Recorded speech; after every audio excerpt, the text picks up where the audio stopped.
Hello everyone, it's GigaBeef here, and today we're looking at the biggest issues in patch 14 so far, which although is generally agreed upon to be one of the best Tarkov wipes ever, of course there are still some problems, starting with number one, which is airdrops. As those unfortunate enough to find a LEDX in a medical airdrop have likely noticed, currently airdrops are not found in raids, so don't spend too much time going out of your way or risking your gear to go loot them because you can't sell any of the stuff in them on the flea market at the moment. That obviously includes quest hand-ins as well, and I'm almost certain that this is a bug simply because it just doesn't make any sense, but we'll have to see when BSG get around to fixing this one. In the meanwhile, you can obviously still get good stuff in the airdrops, but with only being able to sell the items to the traders or using them yourself in the hideout modules, upgrades or crafts, they are nowhere near as tempting as they are normally. Issue number two is the Scav queue timers. This problem with extremely long timers to get into Scav raids is one that we have seen before on other wipes, and to some extent is to do with the supply and demand imbalance between players wanting to Scav and those wanting to PMC. A PMC session opens a brand new raid, whereas Scav joins one in progress already, so if there are a ton of players wanting to Scav, then you can have really long queues to get in if there aren't enough PMC raids to actually insert them into. However, as we've also seen, there's something odd about the matchmaking system when it comes to solo Scavs. Many people have reported that their queue times are significantly reduced when grouping up with at least one other person, which for some reason seems to accelerate the speed at which you join a map versus solo, which can take an incredibly long time. So if you're keen to get in quickly and are struggling with Scav matching issues, then try to find one other person to run with you in a group before hitting the go button. Historically, there was a similar time where you could simply invite someone else in the lobby to join and then press go before they even accepted, but this doesn't seem to work anymore, so you actually have to create a proper party before starting. These Scav time issues do seem to be getting a little bit better as the wipe progresses, but I know some people are still suffering with it. Issue number 3 is with insurance. As has been widely reported, some players have been getting a massive delay on their insurance returns from Prapor to the tune of 3 to 4 days even. Sometimes it even seems possible now to get the insurance message, "Where were you, man? I was holding onto your stuff for so long I ended up selling it," before you even get the chance to actually accept it, which is very strange. Players originally noticed this because they weren't getting any messages at all about insurance. Usually you get a notification saying that the insurance failed, i.e. Prapor's team didn't find anything after you died in raid where the gear was insured, but all of these messages seem to be missing for some people. I'm personally still getting insurance claims coming through expired at the moment, so it's clearly not resolved, and it is a little annoying not to get the chance to even pick up your gear before being delivered the message that it's expired already.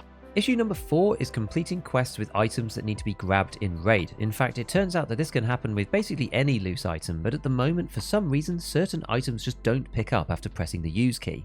This is most specifically noticeable on quests that require hand-in items, and happened to me on Postman Pat getting the letter out of the Scav's jacket pocket in that small room on Factory. The first raid, because the item is so small, I didn't actually notice that it hadn't been put into my quest inventory, and I only found out afterwards when I was unable to hand it in because I didn't actually own it. So going in for the second time, I had to press on the letter about 5 different times before it would pick it up. I've also seen this firsthand with some bigger items like propane tanks as well, so just be especially careful if you're grabbing things for a quest.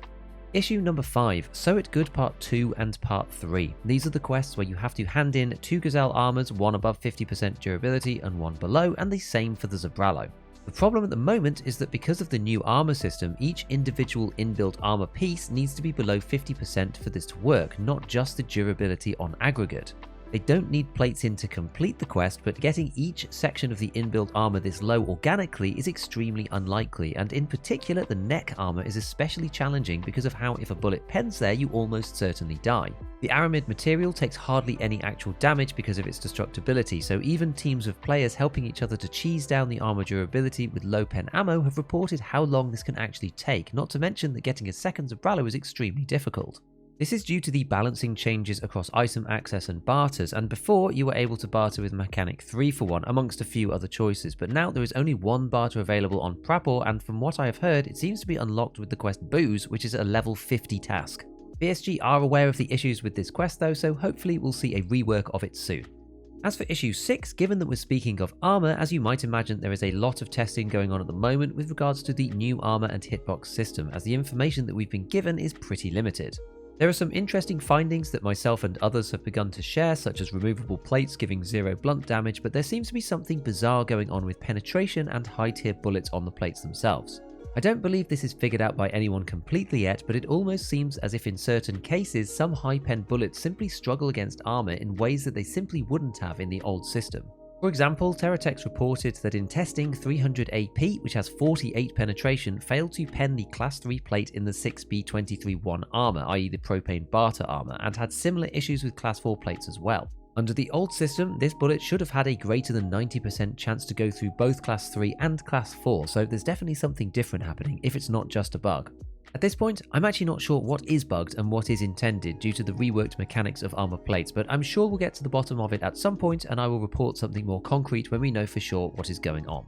Issue number 7 is another problem with armor at the moment, and it seems that if you are repairing using the armor repair kit, it doesn't always repair the armor back to full durability. You'll be often left with nearly repaired armor no matter where you put the slider. This can end up at something like 37 out of 39, for example, or other strange nearly repaired but not quite armors and plates, which is pretty annoying. Personally, I've just started repairing with Mechanic for the time being, as this always seems to get back to max durability, but to be fair, he is very cheap to repair with currently due to how the new system works.